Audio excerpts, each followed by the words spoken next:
Hello, and welcome to Smokertalk Boxing Podcast. I'm your host, George Zayas, along with my partner and friend, Dave Sieve. I think Dave is frozen. I don't know what's going on. Dave, you're going to have to jump out and jump back into the podcast. Just get back in, man. I don't know what's going on. You're frozen, buddy. All right, so anyway, we have guest referees tonight. It's going to be a lot of fun. We are going to explore what it is to be a professional referee in the sport of boxing. So thank you for joining us first and foremost. We got two referees. We got Sparkle Lee and we also have Eddie Claudio. You've seen them on some of the professional fights, and I'm waiting for my partner. I don't know where the heck Dave is. What's going on, Dave? Jump in here, man. All right, so anyway, welcome. As you know, we come on every Tuesdays and Thursdays at 8 o'clock. Let me see if I can call this guy, man, and see what's going on. Let me see if he'll jump back on. Let me see if I can get him on the phone. All right, so anyway, this is what we have tonight. We're going to be working with two referees tonight. Yeah. Phone. I should be coming out right now. You heard him. There is Dave right now saying he's going to get on. Yeah, get on your phone, Dave. All right, so it's going to be fun. So here we go. Here's Dave right now. Dave, what happened, man? What's going on? What happened, buddy? Wi-Fi. My Wi-Fi. My dog took my Wi-Fi. All right. He took it. Let's jump right into it. Let's bring up the guest referees that we have on tonight, man. And let's welcome Eddie Claudio and Sparkle Lee. Welcome to the podcast. Thank you, guys. Thank you, Overhead Dave. Thank you for having us. How you guys doing? Okay. All right. Hang in there. Trying to stay away from Corona. I tell you what, Eddie, it looks like you either been shaving yourself or you got the in. If you got an in, I need a person who can cut my hair. I got the do-it-yourself kit. Oh, yeah? With the help of my old lady, of course. Oh my God. I'm a little bit afraid of that. What about you, Sparkle? How come your hair is looking so nice? Yeah, right. It's not gonna last too long because I've had to do mine myself. So we better do this quick because these curls coming right out. Oh, I heard they stick up when you get excited. I heard they stick up like in the fight when you get excited. Listen, this is a good time not to have a boyfriend because my toes are torn up. Oh man, yeah. And I can speak for men out there. We're very big into toes. Big into toes. Yeah. Let's jump right into this. All right, so we got two guest referees. We got Sparkle Lee and we have Eddie Claudio, two professional referees in the sport of boxing, and we want to interview them, find out exactly what it is. You're going to be tonight in the ring with Eddie Eddie Claudio and Sparkle Lee, and they're going to go through with their experience. All right, so Dave, why don't you go off with the first question? All right. Do I got the screen? You want the screen? Let's put it on the screen. We're going to show. Yeah, let's put it on the screen. Let's talk about occupational hazards. Got it? Yeah, let's go for it, man. Okay. Eunice hit James in the head, and it was a knockdown for sure. The left-handed now with a right-handed combination now. The standing in. Oh my gosh! Another knockdown. Oh my gosh! Wow. Right. Let's see that again. Let's see it from another angle. So this is what happened. You see Nunez coming in, and he's winging that hook. Now he catches him with that right hand. He's winging it, and then right there he catches referee Anthony Dunlop. Oh my gosh! All right. So. Whoa. So that's one of the occupational hazards of being a referee. Let's start with Sparkle Lee. Sparkle, tell us, how do you deal with that kind of stuff when you're in there and you're dealing with maybe somebody loose punches coming all over the place? I know. You just gotta stay in position and not be too close, especially when you know they're throwing all these quick blows. Listen, I have got hit before, but very close. So like skin me here or hit me on my arm, and the fighter be like, "I'm sorry." I said, "No, it's my fault. I wasn't in position. I shouldn't have been that close." All right, Eddie, how do you deal with that? And have you ever gotten hit as well? Well, for starters, I feel guilty because I'm the one that got Anthony Dunlap into the amateurs, So I'm kind of responsible for what happened there. But I didn't tell him, but you got to realize when you become a referee per se, you sign up for whatever happens. That's part of the duties, You got to protect yourself at all times, just like the fighters, that comes within the jurisdiction of being an official. So if it happens, it happens. It happens to me in the past, and you just gotta, roll with the punches and deal with it. Thank God it hasn't happened like it happened to Anthony and get dropped and all that. But I got punched. Believe me that. You can't go through a career officiating in professional boxing without getting hit. It's gonna happen. Sparkle Lee, you wanted to add something to that? No, he's got that right. We just blessed that we never got knocked out, but it's gonna happen. But it's all about positioning yourself. It really is. Because when you see punches like that, there's no way I would have been that close. Well, I'd like to bring something up because George and I did that broadcast, and what happened? What's up, Sam Claire? What happened that night is that Anthony Dunlop missed the knockdown. He missed the knockdown. There was a knockdown. The guy got back up. I know we don't have the tape of it, but he missed the knockdown. And then, the guy was just flailing away, because he knew he had the guy hurt. And the other guy was kind of defenseless. And Anthony Dunlop is a little bit older now. He moved in slow. He missed the knockdown, and it's basically chaos happened. I'm not blaming him at all, but I'm just saying this is what happens. And then we have another referee in the amateurs. I won't mention names, but it was falling a couple times when we've broadcasted. So after a while, you're not really there for it. Hey, Eddie, let me ask you a question because I saw a really bloody picture of you. How do you contend with the blood and all that stuff when you're dealing with that? Oh, I've been in a professional fight that at the end I was drenching blood. And what I did, I poured a bottle of Aquafina that I had and I put it on top of my head to wash me off until I could take off that shirt, believe it or not. Yeah, but, and that seemed like an iconic picture. That's all over the internet. Oh, you've seen it, right? Yeah, absolutely, 100%. That was a bloody fight between Billy Dibb and Eugene Granovich in Mohegan Sun or Foxwell. I can't remember. But it was like, the Red Cross would have loved to get some of the blood that I had on myself that night. They would have cashed in big time.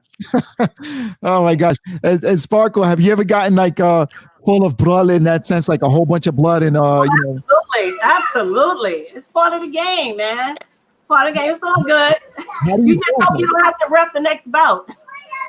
All right, so it seems like you got to be ready for that. I know a lot of people are really queasy about having blood. Is that something that you have to deal with, Sparkle? Absolutely.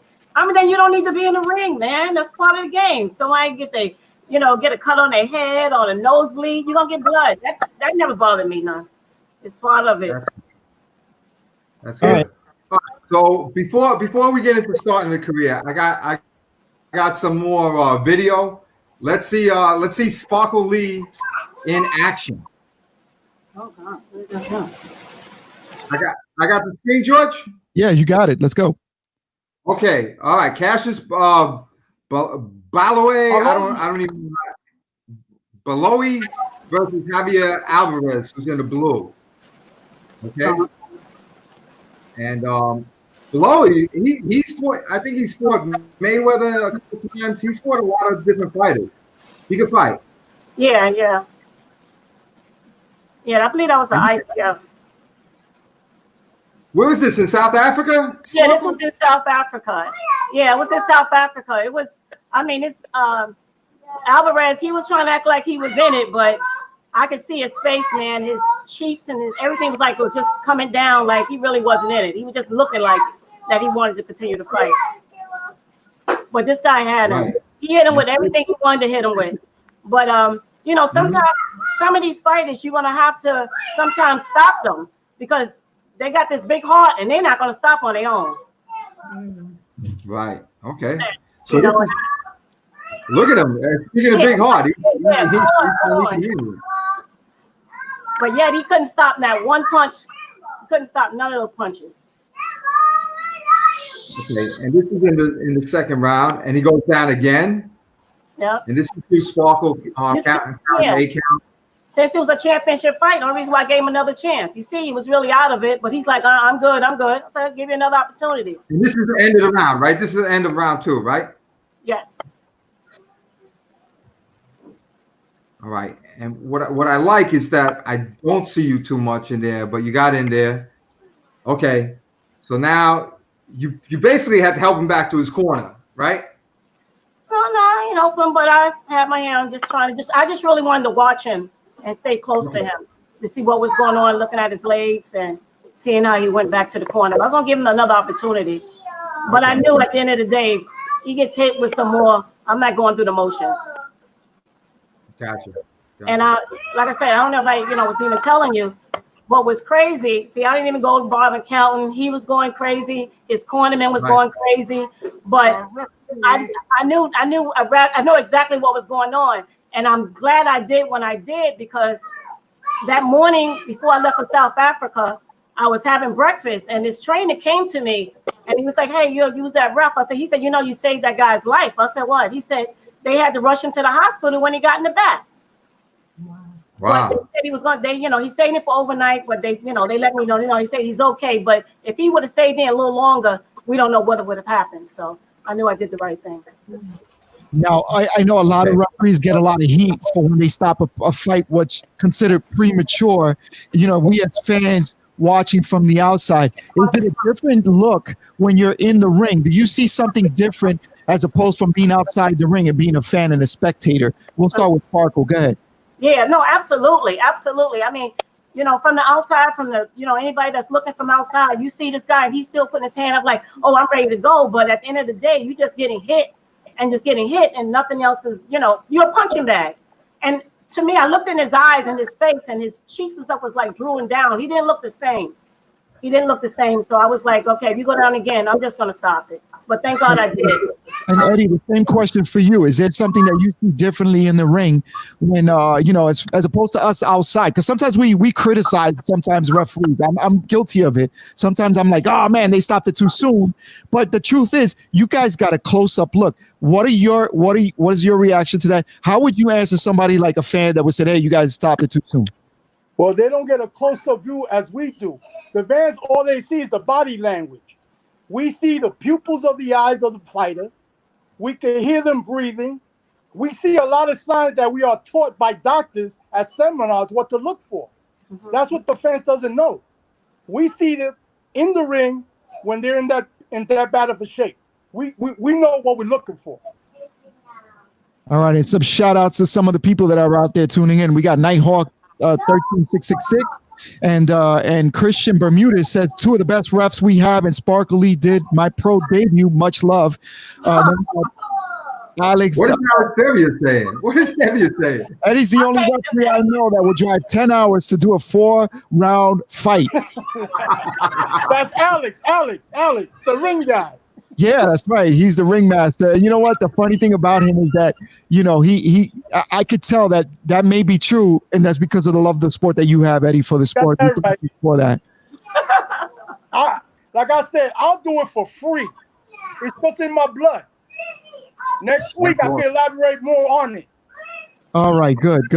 All right, so we'll elaborate more on that, like you said, Eddie, next week. All right, so we're gonna move to the training and what you guys go through, what kind of training you have to go through to get that done. So I'm sure it's probably very demanding, because like you said, you have to. Eddie, you said you have to deal with doctors and the such and what to look for. How intensive is that training for you as a referee, Eddie? Well, remember, we start from the amateurs. We got to learn how to call before we walk. We just don't go into professional ranks with no knowledge whatsoever of the game, So the biggest friend we have when we go in that ring is our doctors. We got to keep in communication, and we got signs. When I like to work with specific doctors because they're accustomed to me like I'm accustomed to them. And we got signs. We can read each other, Sometimes I don't even have to call them up, and they could read my mind. They're in the ring and doing their checks because they can see that I'm concerned. But some doctors I'm not used to work with, I got to manually call them into the ring. And that's the beauty of it when you work with doctors that are used to you. That's awesome. And Eddie, those doctors that can you read your mind? They're bilingual, right? They're bilingual doctors. Yeah, right. All right. They don't have to be. Look, remember, universally, what's the 3 words you need to know in boxing? Protect yourself at all Oh, times. the 4 words, really, the 4 words. What's the universal 4 words in boxing? Let's see if you know. I don't even know. Are you okay? I don't know. No. Box. What day is today? I don't know. Box, break, stop, and time. You can go to Okay. all 4 corners of the earth, and everybody knows the words. Those words, everybody knows. Stop, break, stop, and time. I know them now. I didn't know nothing. I just got trained. So, how long were you an amateur ref before you became pro? How long were you an amateur ref? You did 20 years in the police department. How long were you an amateur ref? Oh, I know I was in a long time. Who you talking to? To you. Oh, me? Oh, Lord. Forever. I started in like 1983. I didn't become a pro till 2001. Wow. So 18 years. How about that? But you know what? At the end of the day, I really, even when I got into boxing, it had nothing to do with me becoming professional, anything. Do you think it had anything to do with your sex, your race, or the glasses that you're wearing? My sex was number one, man. What's crazy about it, what's interesting is that, they at that time, they really didn't have females roughing. They was just judges, timekeepers, and stuff like that, clerks. That was it. But when I got into it, I wasn't thinking about professional at all. I got the opportunity to do the amateurs, which I love, the kids, the youth. I had a great time. Just that later on, I said, I would like to start rapping because I was always working out at Gleason's gym way before I got into the amateurs. So I was always already in the gym working out. So when I got there and stuff like that, it just happened. But I tell you how God makes it. Pros was not my thing. I never thought about a pro. But in 1995, Randy Gordon was going to actually give me my license. I wasn't even going to be a rep at the time. I was trying to get somebody, maybe I can be an inspector or something. And they was like, well, Sparkle, you rep in the amateurs. You need to be. I said, okay, whatever. 1995, Randy Gordon called me down. He took me to the gym, just seeing me in the ring and stuff like that. Even though he's seen me in the amateurs, he said, hey, come to the gym. I did whatever he asked, sparring with these guys. He's like, cool. I sit up here, paid Randy Gordon, I don't know, it was a Thursday or Friday. I gave him a check or whatever for $50. I think it was $50 or $75 in 1995. I still have that receipt. But whatever happened, Monday morning, Randy Gordon did not have his job. Wow. And it never happened. It just never happened. But you know what? I didn't even sweat it. I was like, okay. I didn't call him and say, yo, what about my money?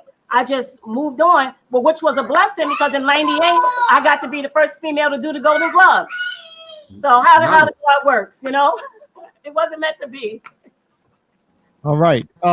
So Eddie, are we gonna bring you back next week? And or do you want to? Is there anything that you want to add to, refereeing before we bring you back? Because I know you're coming back next week. We're gonna do a show with you.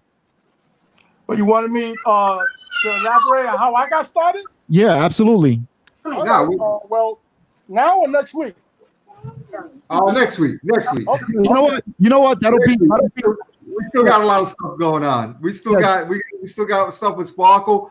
But you know what? I'll give you something. First of all, Barbara Pena says hello. Barbara Pena says hello to both of you. We love her too. All right. So let me give you what could go wrong with the refereeing. I just want to bring up this clip. You guys don't have to what you call it, say anything about the other referee, but I gotta show this. Okay. This is Pernell Whitaker in the black against Hurtado in the blue and white, the Puerto Rican trunks. Actually, the Cuban trunks because it's a red flag. So at the same time, and Hurtado was lucky that Whitaker did not land another one while he looked over at the referee. Never seen a fighter get hit to this midsection. His eyes get so big. Claudio is a little hurt right now. A very unique style. 2, 3, 4, 5, 6, 7, 8, 9, 10. Where the hell was the stop? Where was the stop? What was that? Can somebody explain that to me? Well, for starters, when he got rocked with that left hook, followed up by a barrage of punches, his whole body was resting on the ropes. The referee could have called it a knockdown and pulled the other guy away because the ropes are holding the fighter up, and that's considered a knockdown. Or he could have gone the other way and called it a wrap right there and there. Right. How many times did that guy get hit? And let me ask you something. Is that because as a referee you're out of position? Is that because you're out of thought or you're out of sync? Or what? How can that happen? Well, different referees got different type of judgment. It's all about judgment, you know? And in that case, he went on his instinct and it didn't look good. And at the end of the day, like you said, no referees are perfect. Sometimes we do things. We go back to, I'm sure if he went back to that tape, he might have felt that he probably should have stopped it a little, did something a little different. But like you said, people make their own decisions on, when they should stop the fight. And like I said, judgment is number one. Okay. So speaking of judgment, I've seen fights, and I'm going to ask this. I'm not doing it to be combative or anything, but a lot of referees. What I like to see a referee is I like to see him not in the way of my fight when I'm watching a fight, but I also like to see them in position that they could jump in at any time and stop the fight. Right. Is there a certain place where you try to be, and does that change when somebody's on the rope? Like, what's your positioning?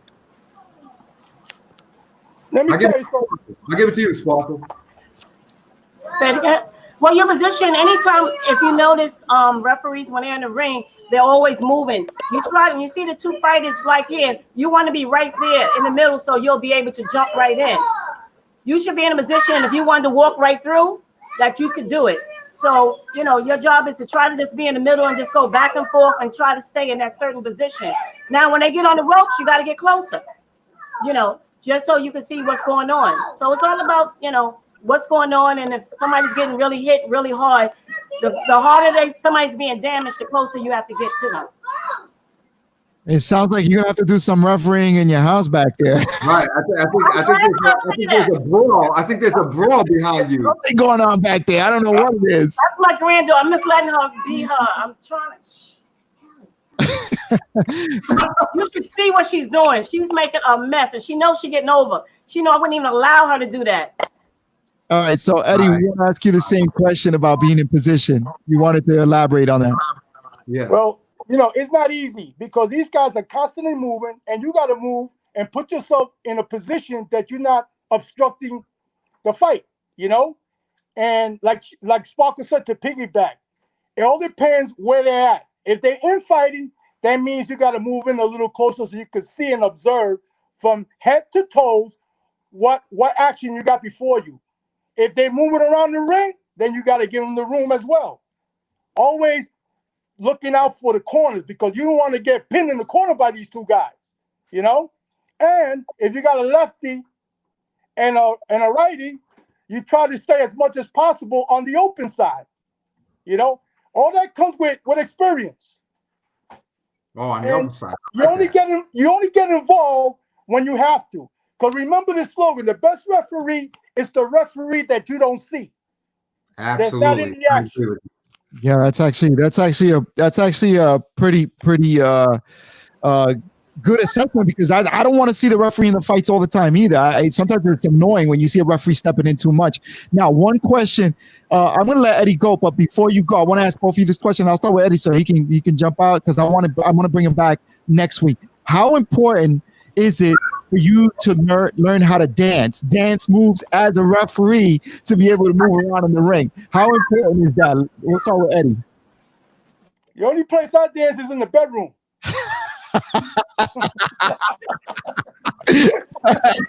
Wow. He's got one of those video games with the mat that you step on your arrow. I've been there. Yeah, I know. The same question for you, Sparkle. How important is it for you to learn how to dance to be able to have those moves in the ring to get out of the way? Well, we hope we don't really call it dancing, but movement. It's very important, because at the end of the day, if you're standing still, for one thing, you're going to be in their way. And then you got, what people don't realize, you got the judges. The judges got to judge a fight. If you just standing and you're not moving around, y'all notice I do move around a lot. If you standing there, the poor judge can't even see how to judge the fight because your butt is all in the way. A judge told me that one time, Marco, I like you, but your butt has been in my way all night. That's true. It's true. All right, so we want to get to a couple of these questions, but Eddie, I want to save you for next week because we're going to handle the female aspect of refereeing. Dave, is that okay? You wanted to ask? Yes, Yeah, actually, let's ask before you go. Lefty Ojito asked a really good question. Yeah. Richard Steele stopping Chavez Taylor with 12 seconds to go in the fight. What do you guys think of that? That's a great question. Well, for me, once again, Richard Steele was the one with the best view of the hurt fighter at that time. He might have saw something that nobody else saw but him. So we can't knock it. He's in the ring, and he got to make a decision at a split second. Oh, I like that. Hey, Sparkle, the same question. It's so funny. It looks like all people think about is the 12 seconds, not to say if the fighter was hurt. You're not looking at the time, the seconds, to say, okay, it's more. He can get hit some more. So, it's not just about the seconds. It's about the safety of the fighter. So he made that judgment call. If it wasn't 12 seconds, would anybody still be talking about it if he stopped it?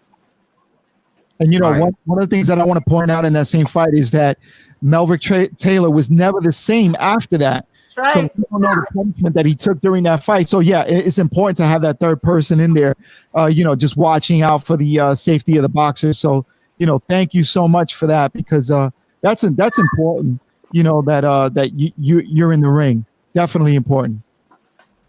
All right. And So like they say in this sport, for the ref, you damn if you do and you damn if you don't. Yeah. It's a no-win situation for us referees. It's not easy. right. If Magic Taylor got hit with another Chavez right hand and went into a coma or went into brain damage, which he probably already went into, then everybody's not saying something. Okay. So give me the screen and I'll go into a sparkly fight. All right. Well, do we want to let Eddie go or are we going to keep Eddie on? It's up to Eddie. It's up to you. You're the director. Eddie, All right, we'll bring you back next week, Eddie. I'll give Sparkle the floor. You guys want the floor? I'll see you next week. Thank We you. try to highlight Sparkle and probably her grandkid too. Okay. Good night, guys. We appreciate you, buddy. Take care. No doubt. All right. Do I have the screen, George? Yes, you do. Okay, here we go. Sparkle Lee. Introducing first in the red corner. He comes to us tonight from Winston-Salem, North Carolina. He weighed in at 245 pounds and wears 245. white trunks. 245. What do you weigh, Sparkle? What do you weigh? I think I put my Professional record in excellent. 23 victories, only 3 defeats. Please welcome John Hagler. Fighting out of the blue corner. He comes to us tonight from Krakow, Poland. Sparkle, were you thinking of Galata Bow at this point? God. I was just saying, all right, Lord. 3 victories, And no defeats. for this one. Please welcome Mariusz Bach. And what's your height, Sparkle? I want to ask your weight. I know you're less than 5'2". Huh? 5'2". You're 5'2". Yeah. Look at Sparkle. Somebody give us 2.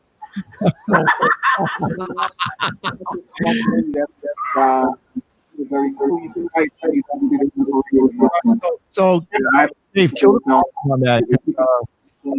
fighting well. I love Sparkle in there. She's wrecked a bunch of my fights. I love her to death. She's a great ref, and I'm just so happy to see her in there right now. You know, that womanly presence in there with these two big guys. I like that. See, I was trying to get on the other side because I was the closed side. I don't know if you've seen her in Atlantic City, and she's a really good. Okay, I just want to point out something for the fans, right for a second. So let me illustrate this. Hope I can illustrate this. Okay, so this guy is your lefty. His right hand is in front. This guy's your righty. His left hand's in front. So this side where the jabs are, that's the closed side. The open side is where the back legs are. So it's a lot bigger. So Sparkle, you want to be on the open side, correct? Yes. Okay, so let me continue with that, so that people know what they're talking about. All right, so Sparkle's on the open side now. Good attempt that time by Hagel for the uppercut. Bob pulls back and misses it by about 3 inches. I see Bob moving to his left. Smart. I'm sure Michael told him. Gotta move to your left. Keep moving to your left. Fighting the southpaw. Nice right hand by Muddy Fox. And hard terrific right hand. Oh, he hurts it. He's hurt. Hagel is hurt. Oh, he's hurt. He's hurt. And he's down. No, you must be clairvoyant. You said he should throw the right hand, and the right hand landed.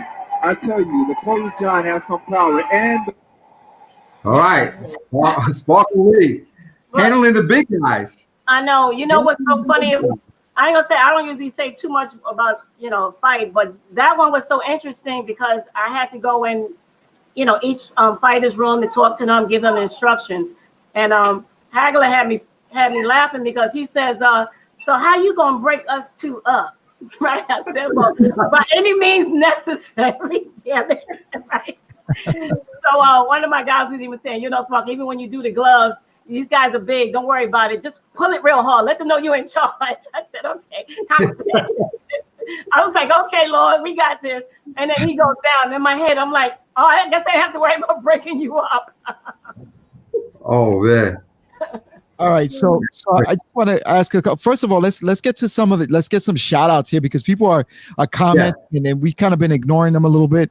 We want to get to them for sure. So we went to the stoppage. Couple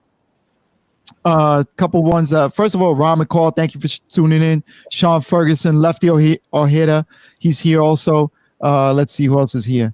Alex. I think Ron McCall was asking some questions. I don't know what questions he had. Go back in there. Ghost Boy, thank you all for showing up and watching tonight's show, telecast, podcast. All right, so let's see. Let's get in here. All right, so we went. Ron McCall he said that prior video that you showed that it says could have the referee have thought those punches weren't landing? Was he out of position? And I think we just covered that already. We covered. I think those were clear punches, but I don't. He was definitely out of position. You got to be ready to step in there to save the fighter at all times. That's why Sparkle was running around those two big men to go into the open side. Sparkle, I just want to give you advice from one human being to the other.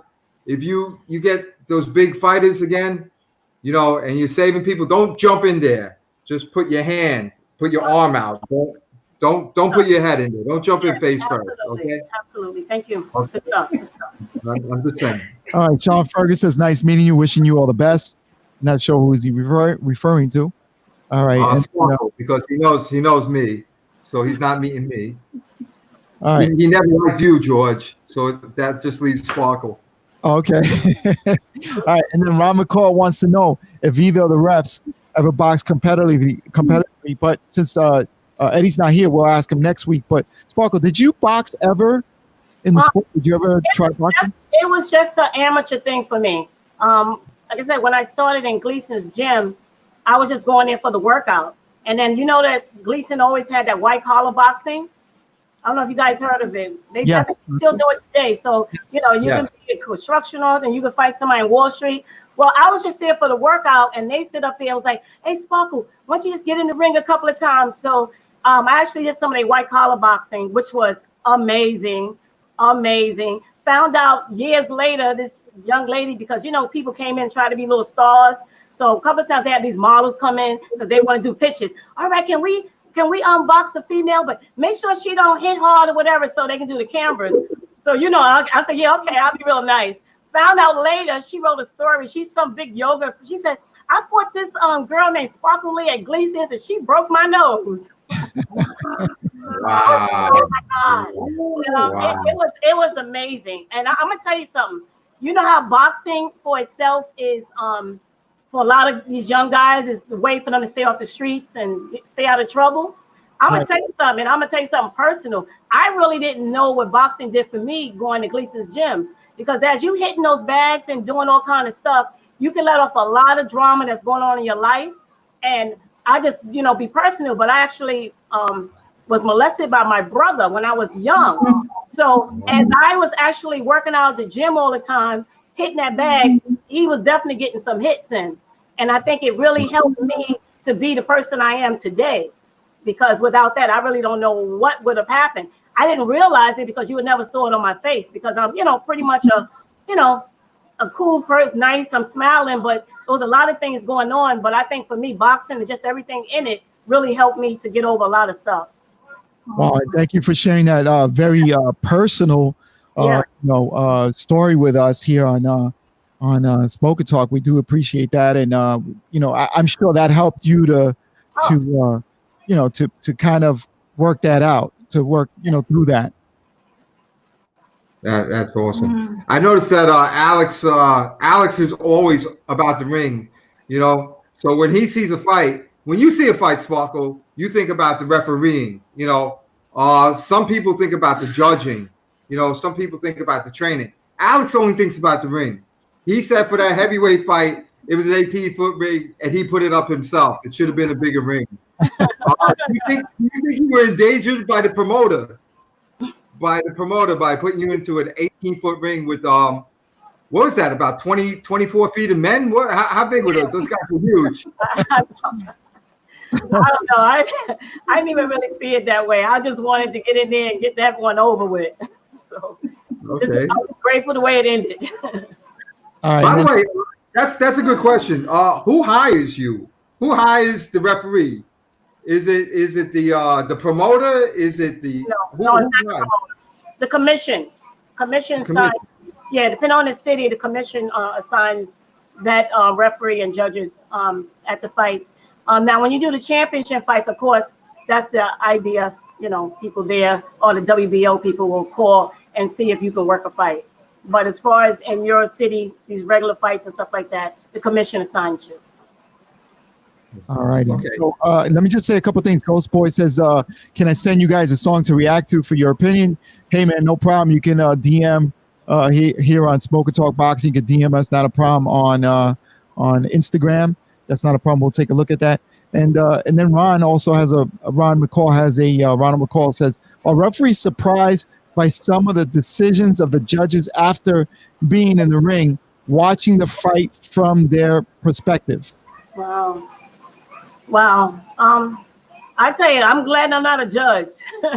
It's not easy as some people think, because it all really depends on what side of the ring you're on. You could be there and you don't see what the other judges see. That's why it's good that there's three of them. I mean, I've been in fights like that, and you could say that, and I thought the other person won, but at the end of the day, I'm not scoring. But pretty much, I let the judges do what they do, and I do what I do. And Dave and I, from when we're ringside and we're calling the fights, we see that a lot of times. Sometimes we don't agree with the decision, but we're only seeing it from one perspective, and the fans usually have a better perspective than we do when they're seeing multi cameras and stuff. But overall, I think when it comes down to it, every judge, and I think Dave and I have elaborated on this, has their own from their perspective, and they tally that up, and at the end. So I think now, I think that all plays into it. But how do you feel knowing that at one time referees used to be part of that judging? Is it something that should be included today, or should we just leave it the way it is? Heck no. Well, I see all those old fights. Even I think I missed that Larry Hazard. I saw a lot of his fights because I used to go to Atlantic City and watch a lot of boxing. And oh my gosh, when I say, what is he taking out the back of his pocket? The judge, no way, heck no. We got one job, and that's to make sure that we focus on that fighter. I could care less who wins. No. Okay, so it's probably in the best interest of the fighter that you concentrate more on the fighter than right. Okay, that makes sense. All right, a couple other questions that I have for you also. Do you get any special insurance? Do you have any type of insurance that you got to pay for to be a referee? Well, I do. They are what they call referee insurance. A lot of referees probably don't do it, but I think it's important. So there's a thing called referee insurance that gives us, just in case if we get sued or something like that. Of course, the commission and whatever else is going to have their money, but it's always to have some backup. So I do, and most of the I would say most of the referees smart enough to have insurance. So I get insurance every year. I don't play. All right, and then I got another question, Dave. I'm sorry, I didn't mean to cut you off, man.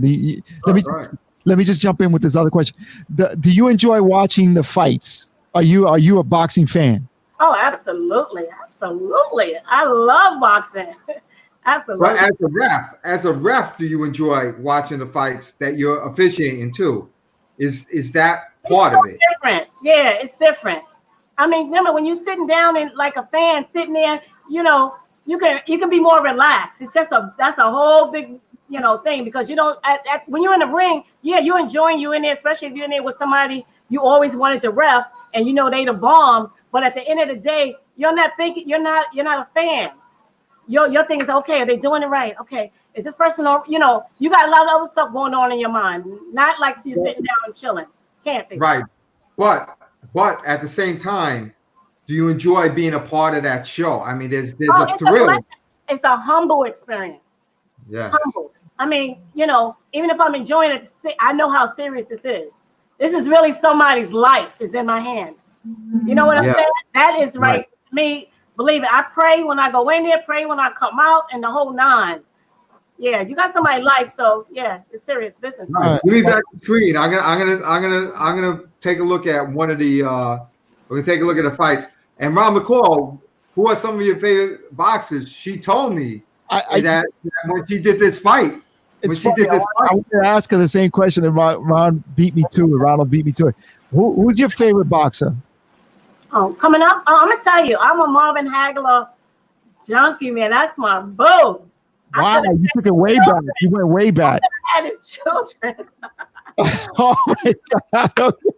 There was something about Marvin Hagler. I just love his style. I love that going in there. Oh my God, I love that's my guy. Okay, so we're gonna make sure Marvin sees this. Oh, listen, Marvin already know. I sent you a picture. I got to meet my idol.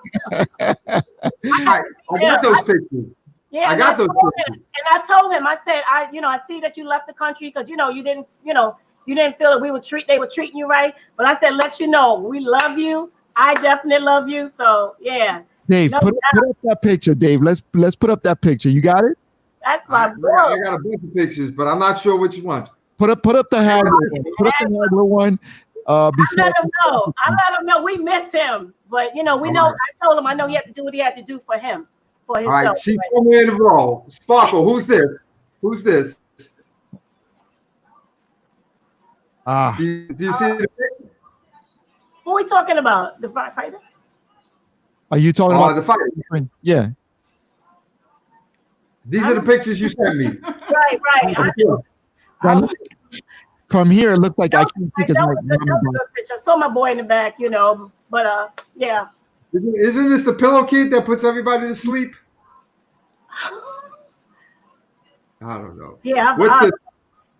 There was just some, those are pictures I sent you. Somebody actually sent me on my Facebook, and I thought they were kind of cool.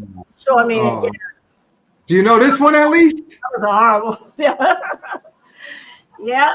She was Clarissa Shields. Yeah, that was a good one. All right. Wow. And you know what? There was just some real nice ones. Look at that. I'm gonna tell you, that's something about me, man. When I meet my fighters, man, they don't even have to have a major conversation with me. Just take a picture.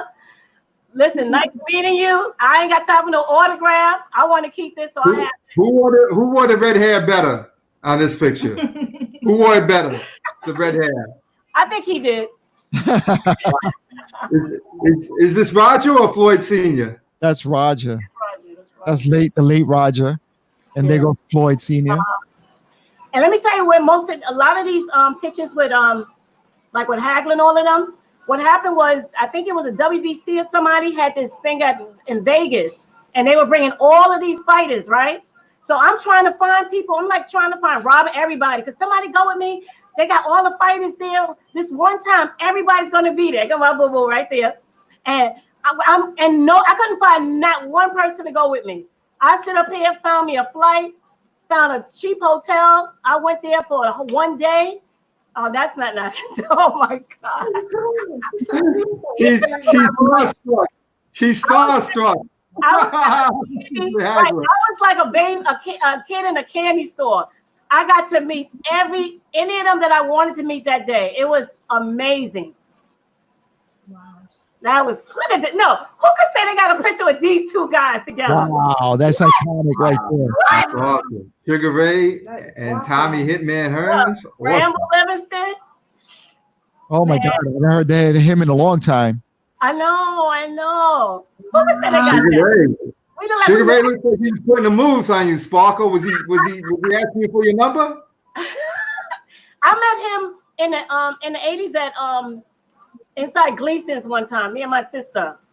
And it was really nice. These guys, this is like, this is what's amazing about boxing. You get to meet these guys, man. Who's this? That is me back in the day. I'm trying to get back. What year was this? Wouldn't I looking sexy too? Yeah, you go, girl. You working it. The kid, yo, I was in heaven. Who's this guy? I know. Marvin Starling. There you go. Oh, he was talking mad stuff. I'm like, boy, get off of me. I know. I see him putting the moves on you. He was having some conversation with me. I didn't know what he was saying. I was like, yeah, okay. He's like, here's my card. I was like, okay. I know what I'm saying. And who's this? Is this Mickey Ward? Yes. No. Okay, that's Mickey Ward. Okay. Yeah. That's old school, boy. That was like, but it's just, I have so much, it's just ridiculous. My kids told me to take the pictures off the wall because all I had was all my boxing. So I had to put the kids back on. All right, now my question to you also now, this is a male-dominated sport, okay? How did you navigate through this, and did you face any challenges with male maybe not wanting you to ref or any of that stuff? Yeah, I'm sure. And even for today, it is what it is. I didn't come into this game to go pro or anything like that. So that's why when I hear things or, you get the little people saying, women is not supposed to be in this position, whatever. I just let that roll over my shoulder and just do what I'm supposed to do. But it's been rough. It's been rough, especially even starting with the amateurs and everything. But you know what it's saying? Whatever God has for me, I'm going to get anyway. So you can't stop me. All right. And how well received were you with the other male referees? Is that something that you had a challenge dealing with them? I had a challenge, but I've been finding some really nice people, not just here in New York, but California and Vegas. All these refs that you see, that refs are all over the world in Vegas and all of them. I know all of them. I know the Bird, the Weeks, and all these guys, the Reese, and all of them. And they always, what's great is that if they see me do a fight, if it's something they think I should have did better, I love it. They'll give me a call. Say, hey, Smoke, when you get a chance, give me a call. And they don't talk at me. They just talk to me to make sure that I'm always better. So I've been doing this for a long time. I have a lot of respect with a lot of the coaches that knew me as an amateur. So they know that I'm serious. I know it's not about me and it's about the fighters. Never about me. And so I get a lot more respect than the negative. All right. And Dave, you wanted to share something? Oh, yeah. All right. I got one more about this, and then we're going to ask you about your traveling career, about the places you've traveled to. Yeah. Now, talking about as a fan, how was this fight in MSG? One of the best. This was MSG, right? Yeah. I know it's at Madison Square Garden. Ladies. This fight. With all due respect, these girls are amazing. only be for the undisputed lightweight championship, but also for the #1 pound-for-pound women's boxer in the world. So this is a heavy women's fight. A heavy women's fight. No, but they're like what 140. Yeah, they wasn't bad. Marco Lee, 198 pro But bouts. this was one of the best fights, competitive fights. World Championship fight, 2-minute rounds, scheduled for forward going lunging though with the right hand. That could really cost her. Can't be off balance. She gets caught. Stop. Right. Why'd you break him, Sparkle? Why'd you break him? Because even though they would start hitting each other in the back of the head, but it just started. They was getting a little excited and would just start hitting, doing a lot of fouling. So just wanted them to break up and just start boxing like they supposed to. You heard it from the ref right there. Big check left there by Taylor, and that's because Person was falling all night because Person is way behind in foot speed. Obviously, Taylor with the incredible. She was good. I love that you didn't put your hands on him. You just spoke to him, right? Yeah, that's why I'm there. I don't want to get in there if I don't have to. I love it. She's a pressure fighter. She has really good stamina. She's a little bit unorthodox, but Katie Taylor has seen it all. As a gold medalist, she's always seen every type of style you can in that. Sparkle, I love that you didn't put your hands on him. You almost got ran over there. That was pretty quick footwork. That's what. Yeah, I don't be playing. I'm moving. Okay, all right, that's good because we came here to see boxing, not bumper cars. So thank you. Amen. It's remarkable in that she comes off a fight against Rose Valente, and after the fight, her face was all marked up, and she had the stoppage in the fight, but it really shows she is not afraid to stand in and mix it up. Don't hit behind the head, she said. All right. But both of these girls are good. That. Now there's no volume here. I forgot why I did this, but there's a reason I took the volume out of this. So Sparkle, what do you see over here? What do you see over here, and what's your position? Just tell us about that for a second. Well, what I see, they just punching on wild right now. I guess they still both kind of excited. They're not really steadying themselves down. But I'm just looking from here. Both of these ladies were really competitive fighters. Katie Taylor, they had her as automatic supposed to win, but Pursuit showed that she wasn't going to stand down. And I just want to let them both do their thing. Okay, got you. And now, what do you think about her calling her back? What you mean? That when she called her back to the ropes, she's going to do it again right over here. I thought this was pretty funny. I mean, they're brawling. They're almost hitting heads. There's a lot of rough work going on. Yeah, it was rough. All right. So the pros versus the amateurs. In the pros, you let a lot of things go because there's a lot more wrestling. There's a lot more elbows. There's a lot more headbutts. There's putting your head on shoulders. You could duck down where you can't do that in the amateurs. Is that what's happening here? Oh, absolutely. I'm not like I say, I love the difference. That's the difference that between the amateurs and the pros. Certain things you can let go by. And like I said, these guys are getting paid. Let them work it. Might get a little bump, whatever. They get money. Earn that money. I got you. And that's what they're definitely doing right here. They're definitely earning money. See, here's a little bit of wrestling. There's a little bit of headbutting going on. And but they're really rocking. Most of the time they did, let the just do whatever. They were rough. Okay. Sparkle Lee trying to let that fight out of it. That's a good move by the referee. You heard that, right? Let him box.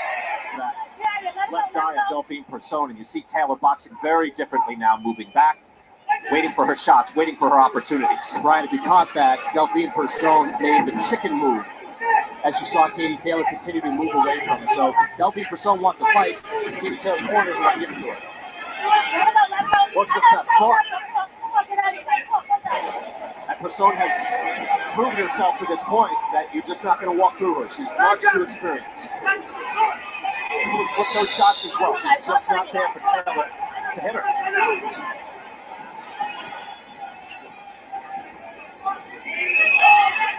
Yeah, nothing landing. She's dictating the action. I would like to see Katie Taylor knock down those jabs because Person doesn't have good balance. Just knock down the jabs. She'll fall off balance on her own and you can attack from there. And, good right hand by Person. She's able to stay in range now. And every scoring shot could loom large. Look at Sparkle working. You have it even. We know the judges could have it extremely close. And a shot like that could really swing the. What was I think what Pursuit was doing? She was afraid to let the undisputed lightweight champion of the world, Taylor. You know what? This was really, for me, nobody really, like I said, they did this 10 rounds straight. No one really lost. What I saw Pursuit kept doing was she just kept on like staying close with her because, you give Katie Taylor enough time to be jabbing, she would look more better. So Pursuit looked like she just kept on. That's why she just kept on trying to stop her punches for being so clean. But she stayed there. I give her a prop. Now, what I liked about that as a fan is that you let them work. You gave them space. Some referees are a little bit too hands-on. Right. Like in the pro game, you are allowed to inside punch. You're allowed to inside punch. You're allowed to inside fight. I used to like Mills Lane. I used to like Steve Smoker. He let people fight. And I think you did a good job of that. And I was watching you run around. The purpose of I picked this video is to show how much you were running around. I mean, you got your money's worth that night. Yeah, I lost some calories. Yeah, I burnt those suckers off. A big shout out to Richard Burton that says, hello, Sparkle. This is Richard Burton. He's saying hello to you, Sparkle. Thank you.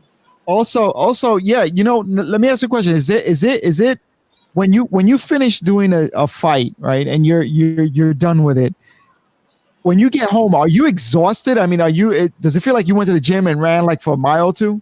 Sometimes, I don't know. It all depends. Sometimes I'm up, go home and take a shower and stuff like that, and I'm kind of up sometimes. It all depends, You mean like you're hyped up? You're hyped up. Yeah, sometimes you are. Yeah, it really depends. Right. What about traveling? Tell us some of the places that you've been as a professional referee. Talk about that. Wow. Oh, my God. It's funny from a sister from Harlem. I live in Harlem. But when you look I'm going all over the world, China and Japan and South Africa, Argentina. And it's a blessing, man. It's great to see the other parts of the world. And what I love about it is that when you come there, 90% of the time, they always think you're a guy until you get there. And then you have to prove yourself that, yes, I'm a woman and I can do the job, because they wouldn't send me. But I don't know. It's just a blessing experience, because I don't think without boxing I would have been able to travel the places I have. But yeah. What's the one place that you did travel to that you were like, man, this is a dream? Italy I thought was one of the most beautiful place I've ever been. I mean, just the scenery was just so amazing. And I just said, how could you even wake up and be sad? It just looked like you could see God's creation. But I'm gonna tell you, Japan, I would say is a place that I could see me wanting to stay, because the people are so welcoming. Really? Okay. So yeah. you Let's keep it real. If I go, not all the time, not to get into a racial thing, but I can go into some expensive stores here in New York or whatever all my life, retired cop, and somebody might look at me like I'm getting ready to steal something. But yet I go to Japan, and I'm telling you, and I'm looking just like myself, and somebody to come and say, Miss, if you need anything, we help you. And then they don't even bother me. I don't see people watching me, and everybody's like, hello, everybody's nodding. It was just like, I was like, wow. All right, so you're telling me if I'm going to shoplift in any country, I should go to Japan. They might help me put the stuff away as I'm leaving. I think so.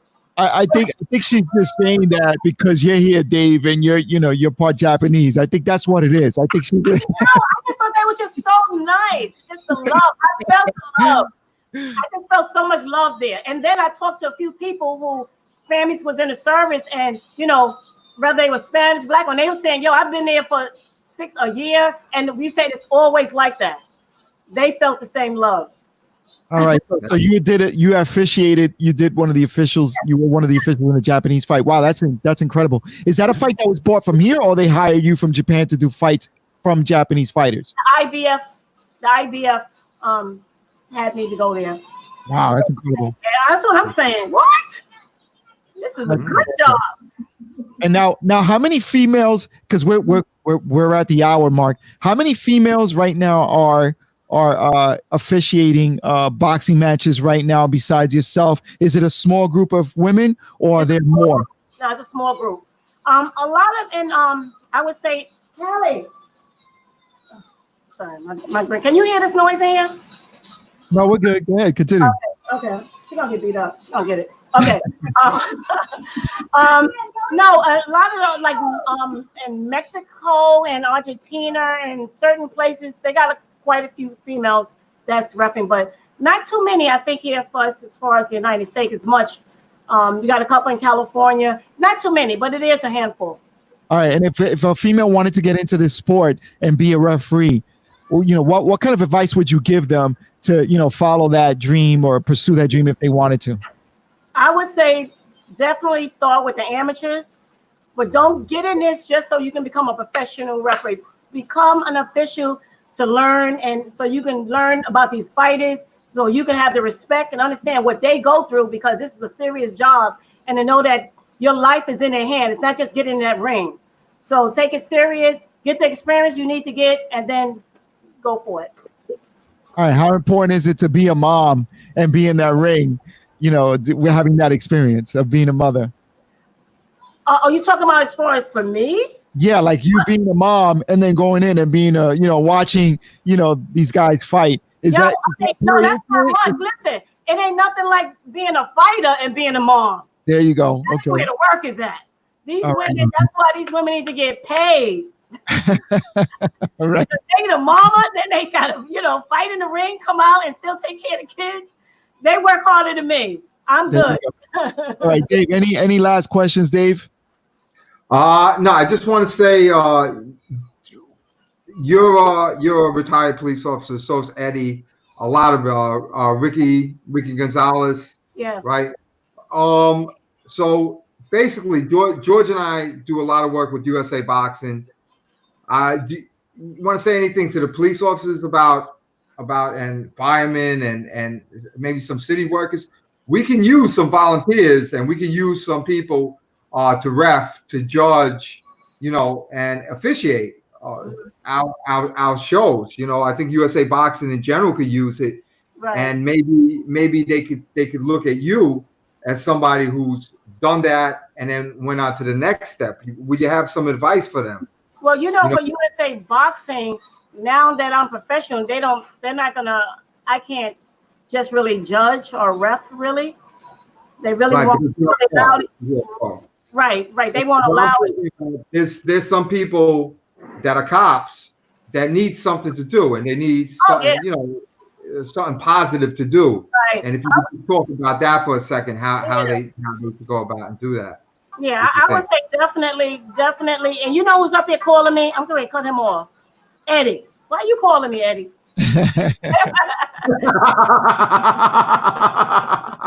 No, but I think it'd be great. I think it's a good out to do, even while you being an officer, whatever. I think it's great to get into the boxing, because you get to meet a lot of young people, especially with USA Boxing. You get to meet a lot of young people, and you can help them. They need to see the police officers and all these other people in a different perspective, instead of being in the street locking you up all the time. They need to see you, helping and stuff like that. So I think it's very important, and it's easy. And USA Boxing, they need people all the time. They always need people. So I think it'd be That's my point. Right. They always need, and I think it's a beautiful thing. And I love being a police officer. I'm praying for them now. All this stuff that's going on out here, my hands out to everybody that's out there on the front line. So I'm gonna be a cop for the rest of my life. All right. Okay, So, yeah, Dave, you got something, Dave? No, I was looking for my mask. Wait a minute. Oh. I just want you to know that I'm not with you, but I'm prepared for all things at all times myself. All of us. Me too. Just stand back. Social distance yourself, please. I'm glad you got me. I want to just thank you guys for even having me. I was shocked when I got the text, but I appreciate you guys. I mean, what you guys doing is a great, it's a great thing. And we appreciate you having your granddaughter in the background. The whole you gonna get it. If you see what she did, she got everywhere. Sparkle, it's really not about us, it's about you, and we thank you for being on our broadcast. We do appreciate it. We appreciate what you do as a referee and being a female in the sport, in a male dominated sport, and you handle yourself perfectly, and we thank you for that. Thank you for also looking out for the fighters. We appreciate that as well. Now, is there any social media, anybody who wants to contact you or want to look you up or follow you? How can they do that? I don't really have much. I mean, I have a little Instagram. I'm just starting it with my granddaughter and stuff like that. But who knows? I'm good. Listen, I'm around. Sparkle Lee is on Facebook. Give a little sister a shout out. But at the end of the day, everybody just needs to stay safe, love each other, and let's just do the right thing for each other. That's about it. There you go. There you go. Lefty Ojeda says thank you. That's my boy, Lefty Ojeda. Lefty, you're an athletic guy. You would be a good ref. Why don't you do something? Join USA Boxing, do that for a few years, and then maybe you could be a pro ref down the line. Lefty Ojeda, you are exactly the type of person that I'm talking about. Oh wow, cool. Yeah. And many others that are probably watching this podcast as well. If you want to do that, contact USA for sure. All right. Ron McCall would not be a good ref because Ron McCall is too much of a coach. He would start coaching the fighters and he would just interrupt the fight. Ron McCall would not be a ref. Stay a coach. There you go. All right. So, there we go. There you go. There goes the baby. All right. So, for all of us here at Smoker Talk Boxing, for Dave and myself, George Zayas, thank you, Sparkle Lee, once again. We appreciate you all for tuning in. We'll see you guys next week on the Coach's Corner right here on our show here on Facebook and YouTube. We'll see you guys next week. Thank you so much for tuning in. Take care now. God bless. Come on. Thank you. Oh my God.